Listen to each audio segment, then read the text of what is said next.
Premier jour du dépôt de candidature à la magistrature suprême au siège de la CENI, Matata Pognon Mapon est passé et a honoré sa promesse. Et pourquoi est-il engagé pour briguer ce poste? L'homme de la cravate rouge a motivé son ambition pour la République démocratique du Congo. Et nous pensons que c'était de notre devoir de pouvoir respecter les convictions profondes de la population congolaise qui nous ont demandé de déposer notre candidature à l'élection présidentielle.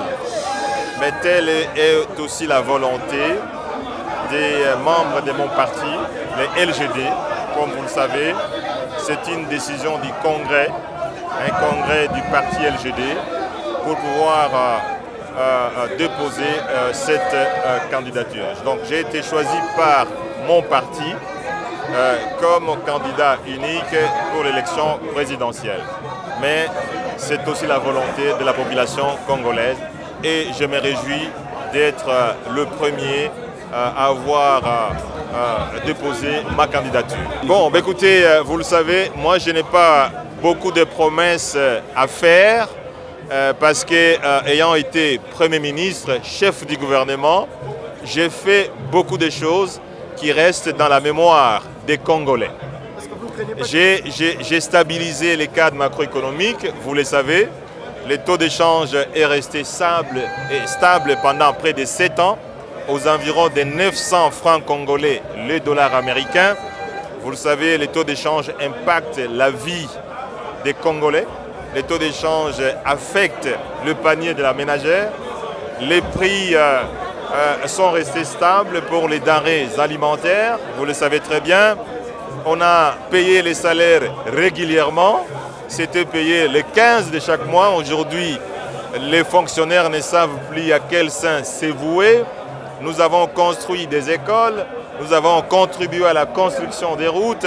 Nous avons fait énormément de choses. Nous avons combattu le chômage. Et donc, nous avons fait beaucoup de choses, à mon avis.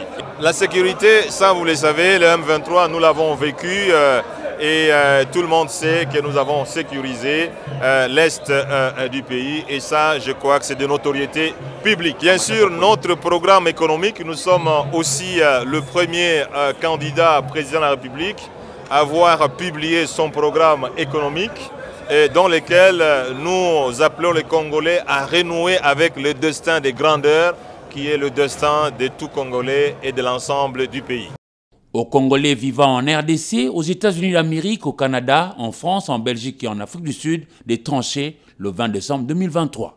Il s'est défini comme candidat de l'opposition républicaine en République démocratique du Congo. Porté par la dynamique progressiste, DIPRO, Constant Mutamba Tungunga a lui aussi déposé sa candidature pour la présidentielle en RDC. Fort de sa conviction, il revient sur un mot, la rupture, et il en donne un sens. Vous savez, le peuple est fatigué des mêmes visages. Le peuple est fatigué des mêmes idées.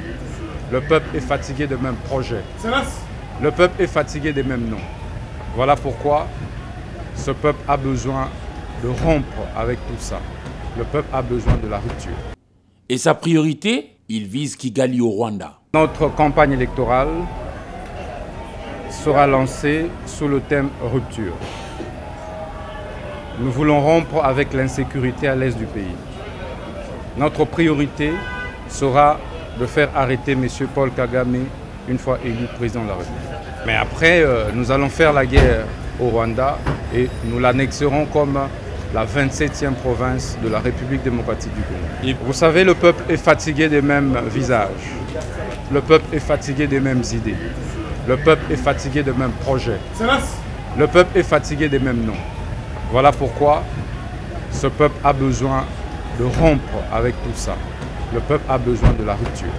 Le social du Congolais sera nettement amélioré. Nous allons veiller que la République démocratique du Congo soit un pays où il fait beau vivre. Nous allons mettre en place un parquet économique et spécial qui aura pour mission de traquer tous les délinquants économiques et financiers. Nous veillerons donc à la mobilisation et maximisation des recettes dans les secteurs miniers, où nous mettrons en place un parquet minier qui s'occupera de tracer toute la production minière en République démocratique du Congo. Qui vivra verra.